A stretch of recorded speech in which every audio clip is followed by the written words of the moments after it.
Hi, my name is Barry Mulder. I'm from Shell Global Solutions. It's the Shell central entity for looking at the engineering solutions and the technology assurance for Shell operating companies.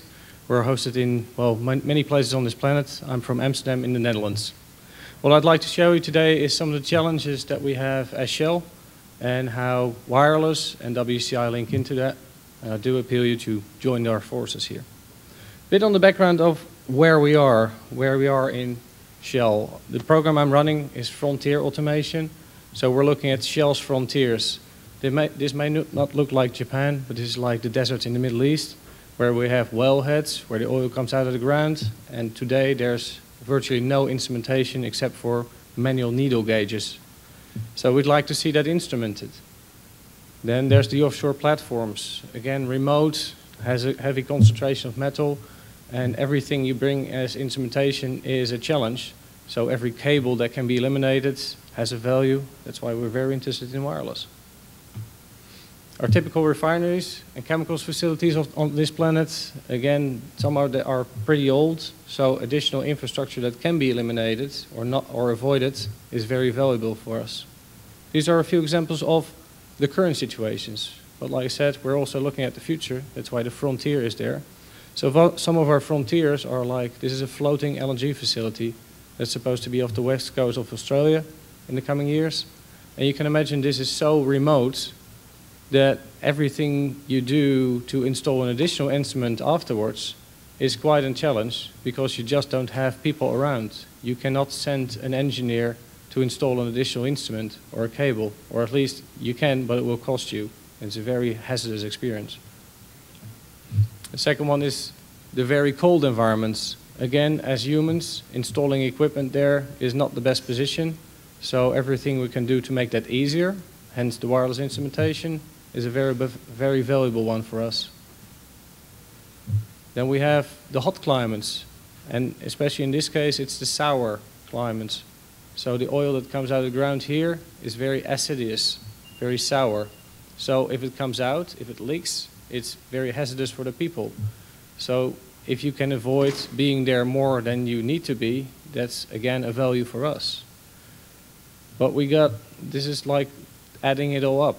This is one of those facilities that is really remote, can in the winter be really Arctic and cold, and has sour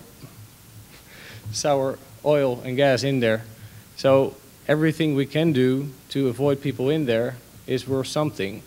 Well, if we need additional instrumentation and it can be done wireless, for us that's a value because it simplifies the deployment and saves time and exposure in that case.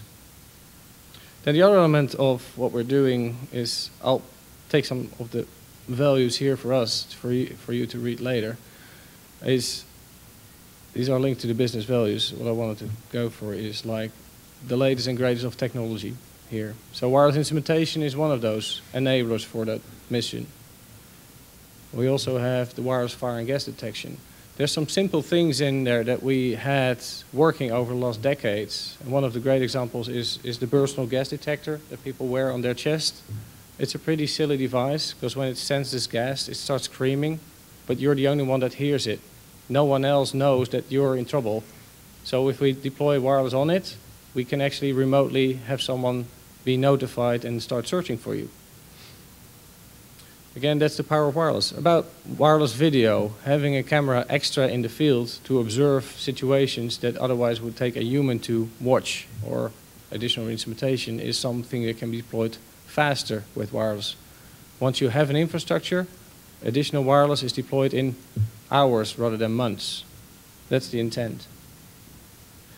We got a smart mobile worker program where we want to equip field workers with equipment so all their techs get connected, they get their tools connected to the central offices or wherever. And one of the great features is about mobile audio and video. So if a person in the field runs into an issue, he can actually show it to someone very remote. Think about that floating LNG facility. If the engineer on site, on the vessel, finds an issue, he doesn't have to fly in an expert to observe and make a decision. He can show it live video. It's really about your iPhone or your smartphone showing images to your remote colleagues so they can help you on the spot. This is all what wireless enables. Additional features about location awareness, tagging people, so knowing where they are in case of emergencies, but also avoiding they run into issues, avoiding that a person enters a certain zone that he should not be in anyhow. So it's an additional feature that wireless does enable. The last one is the step forward, is take the human out anyhow. What can we do with robotics? Machinery we control remotely to go or wait in places where humans just don't want to be, where you shouldn't be. There's a whole bunch of technology here that we think is very valuable, that really is a challenge to implement today, and that's where we hope that institutes like WCI or ISO 100 can help us in making sure, provide the assurance that it will be working by the time we deploy it. Some of the use cases, I use this slide from WCI, that we indeed see are very valuable, maybe the ones that you recognize a bit more. It's all the instrumentation locations that you cannot do simple instrumentation on. Like everything that moves cannot drag a wire with it unless you use slip rings. But wireless really is a step change enabler here. Second one is the temporary ones. If you want to observe a certain situation, you add temporary instruments, and then wireless does make a huge difference because you can instantly deploy it. You do not have to start up a project and get all kinds of disciplines involved to pull a cable, do all the bracketing, the ducting, and those kind of things. Really a difference, or something that speeds up the whole deployment, well, many times.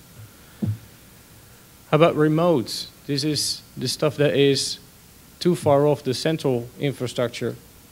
So that's where wireless can make a change, because you bridge areas that have no infrastructure today. I'll give you a nicer one in a second. These are, like, for us, the top ranking use cases linked to the ISA 100 spectrum of deployments. ISA has a few more in logistics that are very valuable as well. These are my top ones. What do we do in Shell? Well, we try. We have a few, and indeed there's a value recognized.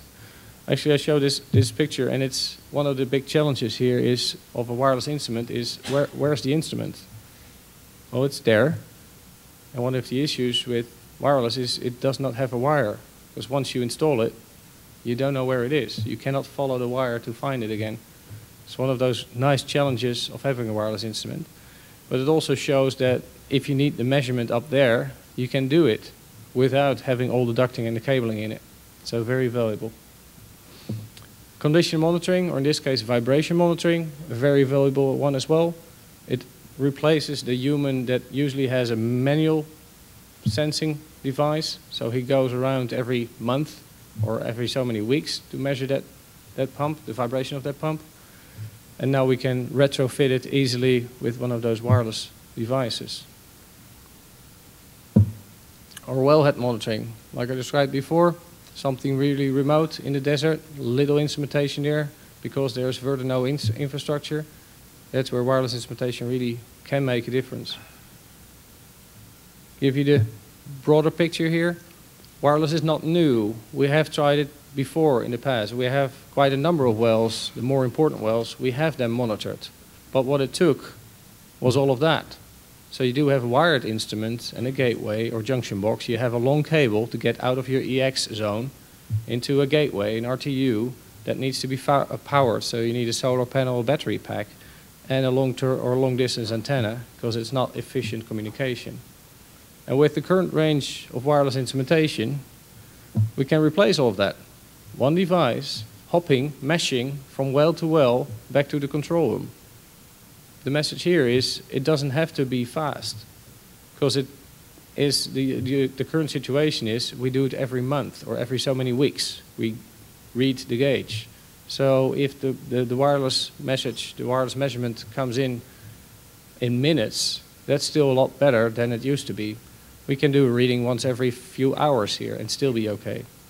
These are like the value steps that we'd like to make with wireless. It's all the things you always wanted to do, but never could do or never could do easily.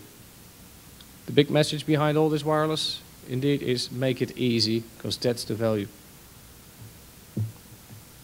Talk about challenges, because all the stuff that we have today is good, it works. But is it complete? Well, there's always more you can do. You can make it easier. Easy is the word that keeps coming back here.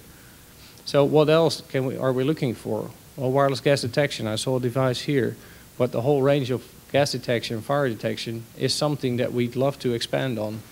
Having more sensors mean easier detection, early detection, better mapping. So that's where wireless can help, because you can add more sensors at acceptable pricing, we hope. Corrosion monitoring is one of those things that, again, today someone just walks the pipes and looks for corrosion, or takes insulation off and looks for corrosion. Very long lead times for that one. Having instrumentation in there is very valuable. Wireless instrumentation can make the difference to do it easy and quick.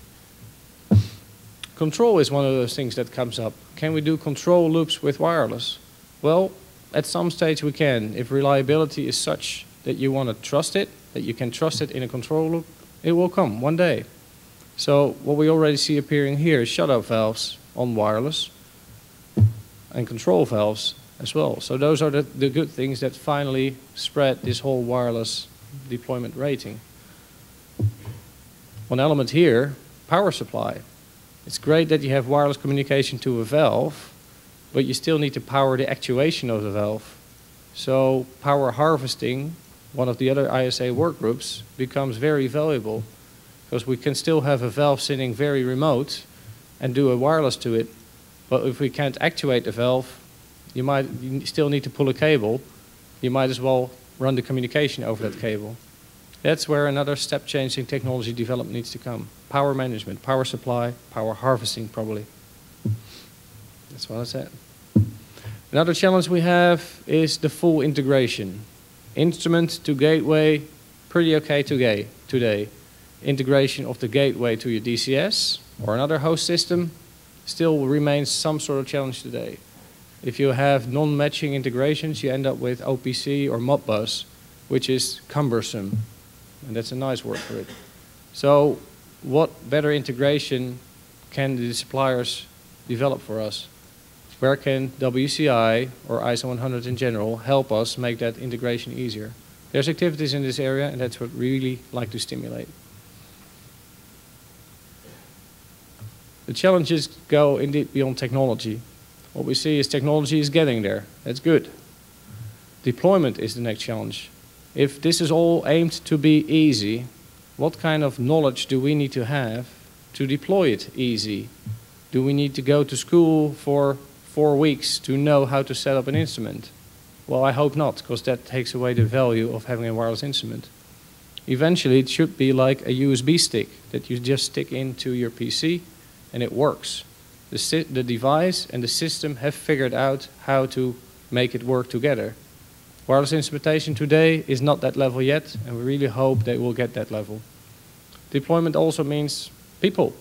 People, the whole chain of people to install it smooth, quick, fast, safe, secure. And that's probably something that we need to develop together. Sustain is one of those other things. Is do we have, or do we even want to have, the experts in our organization, our engineers, so educated that they can sustain this? Or do we now realize that it becomes pretty complex to learn about wireless, and we leave it to other organizations, like suppliers or service providers in the middle? Those are questions we have, like who sustains all this stuff? So there's some challenges here, like who manages the wireless frequencies? Who does all the DCS integration? Who does all the deployment? And who does, for instance, one of those challenges is version management. A device version 4 here does not match a gateway version 2. So how do we keep them synchronized? Challenge in itself. It's a loop. What we do realize is by adopting a new generation of technology, you do introduce a new complexity.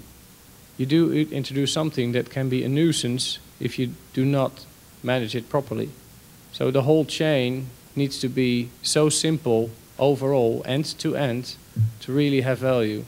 Remember, this is aiming at the easy part. This is additional instrumentation. All the conventional control loops today will probably still be wired for a long time. So this wireless should be so easy, it becomes really easy for us to deploy and sustain instead of being an additional technology with additional challenges. So here we go. The link to WCI and ISO 100. One of the ways to make it easy is make it very standardized. So having a standard protocol amongst suppliers really makes it easier. If we all stick to the standard, it should be closer to this USB stick and make it more plug and play. This is where ISO 100 and WCI do come in, and we hope that eventually they do get into a position that we really just buy devices with a WCI stamp on it and are fully confident that it will just work. Now I want to get to where we end users have influence on WCI and ISO 100. We have some desires for them. The first and most important one for WCI is like, give us assurance that it works. I'm not in a position to test everything. I do not want to test everything. I hope someone else can do the testing for me and provide a stamp on the box that says this works and we assure it for you. It's a triangle between us, our suppliers, and the third corner is WCI. So we trust our suppliers, but it's always better if a third person can say it does work. That's good. The second one is the gateway, integrating it with the DCS or host system infrastructure. Again, we recognize that is an issue. So where can a WCI and ISO 100 help to make that easier? Can it be so standardized that it becomes easy implementable? We all know about different kind of standards out there. Even within ISO 100, ISO 100 is a family of standards. We see differences between the instrument standard, the gateway standard, the harvesting standard. There's a location awareness standard. All those standards need to be integrated. There's wireless HART that needs to be integrated. Because in the end, for us end users, it does make a difference if someone else looked at it and just assure that it all works. So please, WCI, make sure that you handle that part. Perhaps look a bit further into the sustain model. Someone needs to have a look and say, well, your version 4 instrument and your version 2 gateway do work together. But next year, this supplier will have a version 5 instrument. Does that still work with my version 2 gateway? Who's looking at that? That's a service model that WCI may start to look into. It's all the worries that either we have them or we hope actually someone else can take care of that one. There's a flip side to this whole story. We can ask and we can ask and we can always ask more to a WCI. We want this and we want that and we want that as well. But there's a flip side, that we as end users have a role to play. They need more end user involvement. We can share all our wishes, all our desires, our experiences, all our challenges with them. And together, WCI being a platform bringing suppliers together, they can work on that one. So we do beg you to provide your input to WCI. Provide functional specifications. There's a difference between a functional specification and a technical specification. We want it to work like that. We don't specify that it needs to have so many bits and bytes and bolts. That's what the suppliers sort out. We just describe how we want to see it working. Additional thing is, if we have more end users involved, we'll attract more suppliers. More suppliers means more choice. More choice means better products for certain applications. As long as WCI assures the integration, we end users should be better off in the end. So there's a role for us to play. One of the questions we have is, as end users, please join WCI. It's an easy task joining itself. You provide your input and you get better engagement with the suppliers and the whole process is to understand better where the gaps are, where the challenges are today. We have some good experiences with it. I'd like to share it with you, so you join as well. Please do so. That was my 15 minutes here, 20 minutes. ありがとうございました。